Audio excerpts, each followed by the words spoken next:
ભાજપનો નરેન્દ્રભાઈ મોદી. વિકાસ થયો છે? હા 100%. 1001% બોલીએ ને તો પણ 1000 સાચું પડે. અમારા વડ મહિલા ઊંચું ડોકી કરીને ફરે છે બધે, એ જ એમનું મહાન કાર્ય છે. આ બધું કોમ હાલ થાય એટલે મોદી ને જ આપવું પડે, બીજા તો કોઈ ના લાય ને. નમસ્કાર મિત્રો, આપ જોઈ રહ્યા છો મારો અવાજ ન્યૂઝ. વડનગર અને લોકસભાની ચૂંટણી, આ બંને જોઈએ, લોકસભાની ચૂંટણી જોઈએ તો પણ લોકો વડાપ્રધાન નરેન્દ્રભાઈ મોદીની નોંધ લેતા હોય છે. આ એમનું ગામ એટલે કે વડનગર. વડનગર આવે છે મહેસાણા લોકસભાની અંદર. તો વડનગરની અંદર મારો અવાજ ન્યૂઝની ટીમ અહીંયા રિપોર્ટિંગ માટે આવેલી છે. જ્યારે ભારતીય જનતા પાર્ટી એકદમ કમજોર કહેવાતી હતી, એ વખતે મહેસાણા લોકસભા પ્રથમ વખત અહીંયાથી જીતવામાં આવી હતી. એ અનુસંધાને વડનગર ખાતે આજે રિપોર્ટ કરવા માટે અમારી ટીમ આવી. તો અહીંયા આપણે જાણીશું કે લોકોનું શું મંતવ્ય છે, વિકાસના કાર્યો કેવા થયા છે, લોકો કોને વધારે ચાહે છે.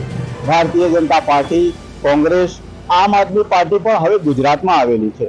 તો આમ આદમી પાર્ટી કે કોઈ અન્ય પક્ષ, એ પક્ષોને લઈને આપણે અહીંયા વડનગર ખાતે રિપોર્ટિંગ કરવાના છીએ. તો આવો જોઈએ વડનગરના લોકો કયા પક્ષને પસંદ કરે છે, શું કહે છે, વિકાસ થયો છે, યોજનાઓના લાભ લીધા છે, એ વધુ માહિતી આપણે લોકો જોડેથી લઈશું.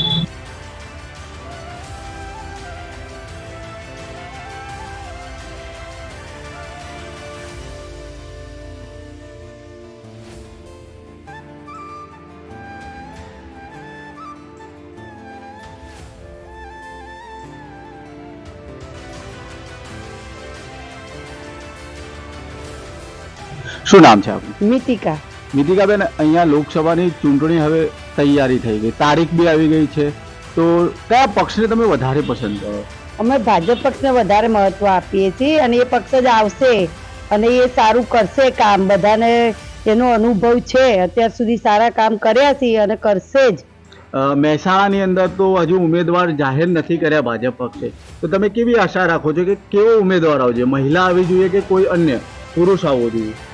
ઉમેદવાર તો કોઈ બી આવી શકે છે, પણ મહિલા આવશે તો બી કામ સારા જ કરશે. ગઈ પહેલી ટર્મમાં બી મહિલા જ હતા. એ મહિલા સાંસદે શારદાબેન હતા. હા. તો શારદાબેન દ્વારા વડનગરની અંદર કોઈ વિકાસના કાર્યો થયા? હા, વડનગરની અંદર અમે ઘણા વિકાસના કામો કર્યા છીએ. અહીં પીઠોરી બસ સ્ટેન્ડનું ઓપનિંગ કર્યું, રોડ રસ્તાના કામ કર્યા અને બીજા ઘણા કામો કર્યા છીએ અમે. એ સિવાય કોઈ તમે ભાજપને પસંદ કરો છો તો શું કારણથી પસંદ કરો છો? ભાજપ ગરીબ વર્ગ, સારો વર્ગ બધાનું ધ્યાન રાખે છે, બધાનું જોવે છે. એમે કેટલાય ગરીબ લોકોને ઘર આપ્યા, અત્યાર સુધી મફત અનાજ આપે છે. શાહ હિરેનભાઈ, અહીંયા લોકસભાની ચૂંટણીઓ હવે આવી ગઈ છે, તારીખ પણ નક્કી થઈ ગઈ. વડનગરની અંદર શું લાગે છે, કયો પક્ષ આવશે? નરેન્દ્રભાઈનો પક્ષ એટલે કે ભાજપ.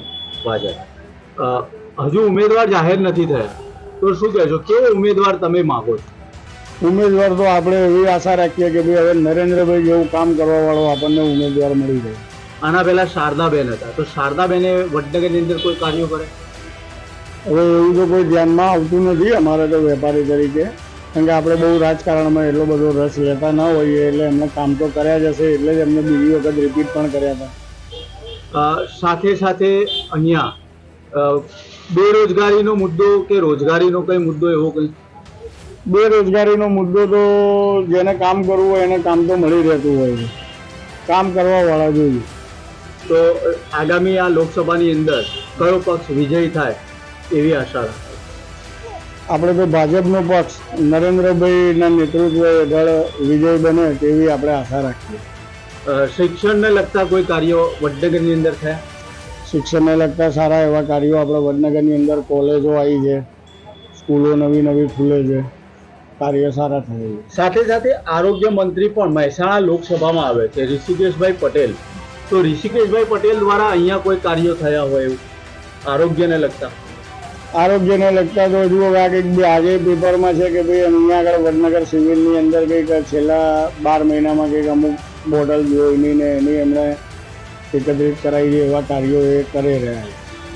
તો વડનગરની અંદર વિકાસ થયો છે? વડનગરની અંદર વિકાસ તો થયો જ છે, એ તો બધાને સરેઆમ દેખાય છે. શું નામ છે આપનું? શિલ્પા. શિલ્પાબેન, લોકસભાની ચૂંટણી આવી રહી છે, તો એ બાબતે તમે કયા પક્ષને પસંદ કરો છો? અમે ભાજપના. ભાજપને પસંદ કરો છો, એનું કારણ શું? કારણ કે આજે દેખવા જઈએ તો વિકાસ થઈ રહ્યો છે મોટા પાયે. ગરીબ અમીર એવું કંઈ ભેદભાવ રહ્યો નથી, બધાને સહકાર મળે છે સારી રીતે. કોઈ વિકાસના કાર્યો તમારા મહોલ્લામાં થયા હોય એવું કંઈ? રોડ બન્યો, નળના કનેક્શન સારા થયા, કોઈ બી રીતે અનાજ બનાજ બધી રીતે વિકાસમાં અમારે ફાળો આપ્યો છે. તમે શું કહેશો અહીંયા આરોગ્ય અને શિક્ષણને લગતું? આરોગ્ય માટે તો 2097ના લગ્નના ટાઈમથી અત્યાર સુધીમાં જે આ છેલ્લા 2014થી અત્યાર સુધીનો જે સમયગાળો થયો ને એમાં તો હાઈ લેવલ ઉપર છે. કારણ કે જે રીતની હું પરણીને આવી ને એ વખતે જે સમય હતો મેડિકલનો, એના કરતાં તો અત્યારે અમદાવાદની જરૂર ના પડે આપણે, તો મોટા સિટીમાં આપણે જરૂર ના પડે જવાની. આપણને બધી ફેસિલિટી અહીં વડનગરમાં મળી જાય. કઈ કઈ યોજનાઓનો તમે લાભ લીધેલો હશે?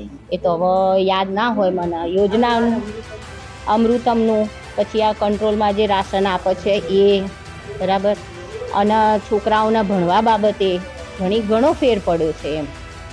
વિકાસ થયો છે? હા, 100%. 1001% બોલીએ ને તો પણ 1000 સાચું પડે અમારા વડનગર માટે છે, અને ગુજરાત માટે તો બેસ્ટ લેવલ ઉપર છે એમ.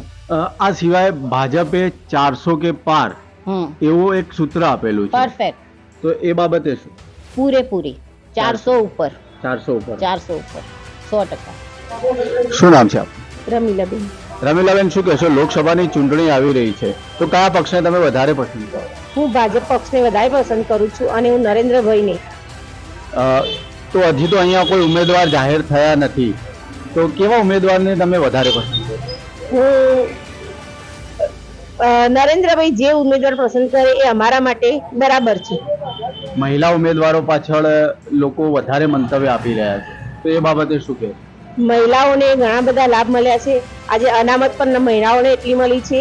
પછી મહિલાઓની સુરક્ષા, બાળક જન્મે ત્યાંથી ફિલફિલાટની ગાડી, પછી આવાસ યોજનામાં મકાનો ખૂણે ખૂણે બનાયા છે ધ્યાન આપીને. અને નરેન્દ્રભાઈએ જે વિશ્વની અંદર ડંકો વગાડ્યો છે એ આજે આખા ભારતને ખૂબ ગમ્યું છે. અને અત્યાર સુધીમાં જે કોઈએ કામ નથી કર્યા એટલા કામો કે જે આપણે ગણી ના શકીએ એટલા અસંખ્ય કામો એમને ભારતની અંદર કર્યા છે. રોજગારી માટે શું કહે? રોજગારી તો દરેકને છે જ. દરેક જેવું ભણે છે એ પ્રમાણે એને રોજગારી મળી રહે છે. જ્યારે વડાપ્રધાને એમ કહ્યું હતું આત્મનિર્ભર ભારત, તો એ બાબતે કંઈ કહેશો? હા, આપણું ભારત સૌ પોતે દરેક પોતપોતાના પગ પર ઊભું રહે એ ટાઈપનું નરેન્દ્રભાઈએ આયોજન ગોઠવ્યું છે, અને એ પ્રમાણે દરેક પોતાના પગ પર ઊભું રહે છે, અને કોઈને પણ કોઈની આર્થિક રીતે તકલીફ રહેતી નથી. નાનો મોટો ઉદ્યોગ, સખી મંડળો ચાલે છે, એના દ્વારા બહેનોને ઘણા લાભ મળે છે. સખી મંડળના આવા ઘણા બધા લાભો નરેન્દ્રભાઈએ બધાને પહોંચતા કર્યા છે, અને બધા પબ્લિક લાભ લે છે, અને બહેનો પણ લાભ લે છે આનો. અને શિક્ષણ માટે કંઈ ખરું?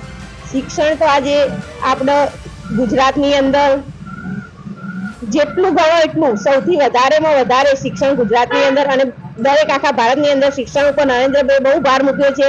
અને સરકારી સ્કૂલોની અંદર જે સુવિધાઓ આજ સુધી નથી એ સુવિધાઓ સરકારી સ્કૂલોની અંદર કોમ્પ્યુટર, ઇંગ્લિશ, ગુજરાતી, હિન્દી આ બધા ઉપર ખૂબ જ ભાર મૂક્યો છે. અને બહુ સારી રીતે બધી સ્કૂલોની અંદર શિક્ષકો ભણાવે એના માટે શિક્ષકોની પણ બહુ કાળજી લેવામાં આવે છે.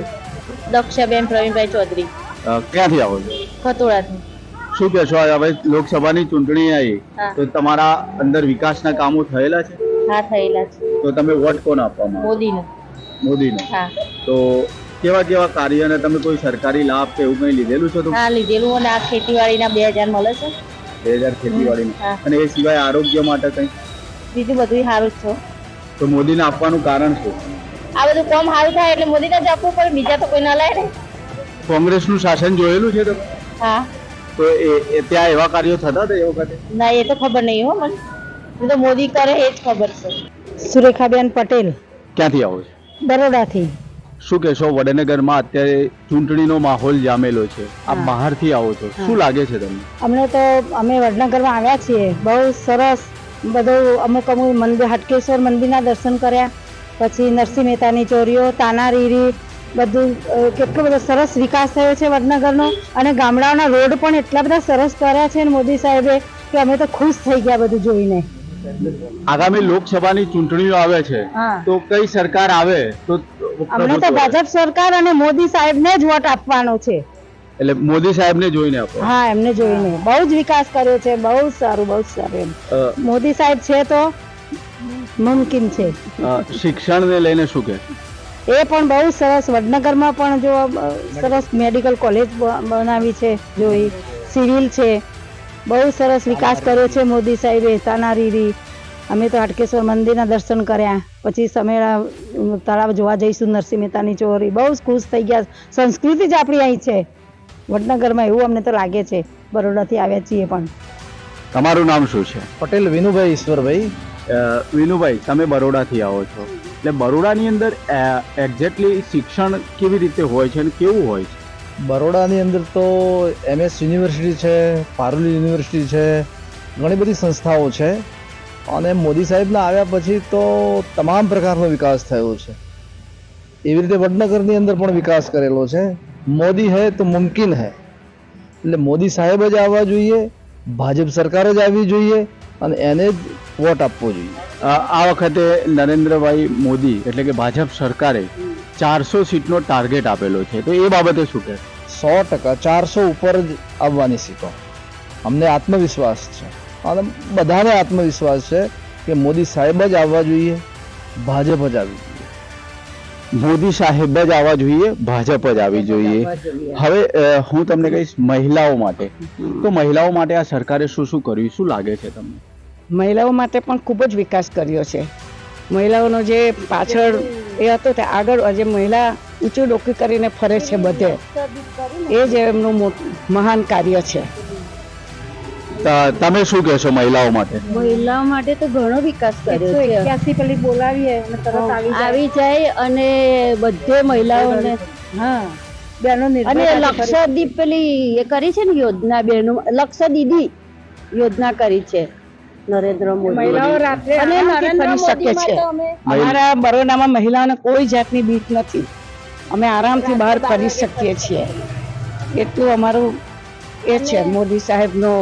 વડનગરની અંદર આના સિવાય તમે તાનારીરી જે ગાર્ડન કે એવું કંઈ ફર્યા? હજુ નથી ફર્યા, હવે જઈએ છીએ. હજુ ફર્યા નથી, પણ હવે જવાના છીએ અત્યારે. મોદી સાહેબનું ઘર પણ અને નરેન્દ્ર મોદી સાહેબના અંદર અમે ભગવાનનો અંશ જ જોઈએ છે.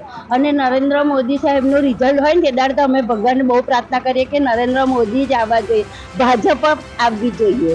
રોડ રસ્તા બધું સરસ વિકાસ કર્યું છે એમને. જે વિકાસ કરે એ જ આવવા જોઈએ, એ બરાબર છે. નરેન્દ્ર મોદી વિશે બીજું શું કહેજો? હીરાબાના પુત્ર હતા. માતૃદેવો ભવ પિતૃદેવો ભવ. શું નામ છે આપનું? ડિમ્પલ. ડિમ્પલબેન, લોકસભાની ચૂંટણી આવી ગઈ છે, તો શું કહેશો, તમે વોટ કોણ આપશો? ભાજપનો નરેન્દ્રભાઈ મોદી. નરેન્દ્રભાઈ મોદીને. નરેન્દ્રભાઈને જોઈને આપશો કે કમળને જોઈને આપશો? નરેન્દ્રભાઈ ને કમળ બે નહીં. એવું. અને કેમ નરેન્દ્રભાઈ અને કમળને જ આપવા માંગો? બસ નરેન્દ્રભાઈએ સારા લાભો કાઢ્યા, મહિલાઓને સારો શિક્ષણ માટે સારા લાભ કર્યા, ઉજ્જવલા ગેસ યોજના સારી કાઢી, ઘર બનાવે, બધા સારા લાભ માટે મળે છે મોદીના દેખથી. તમે કોઈ લાભ લીધેલા છે એમાં? હા, ઉજ્જવલા ગેસ. ઉજ્જવલા ગેસમાંથી તમે લાભ હા, લીધેલો? લીધેલો. કેટલામાં પડ્યો તો ગેસ? એ 100 રૂપિયામાં સગડી અને ગેસ બે 100 રૂપિયામાં પડી હતું ઉજ્જવલા ગેસ ને. તેમાં સબસિડી પણ સારી મળે.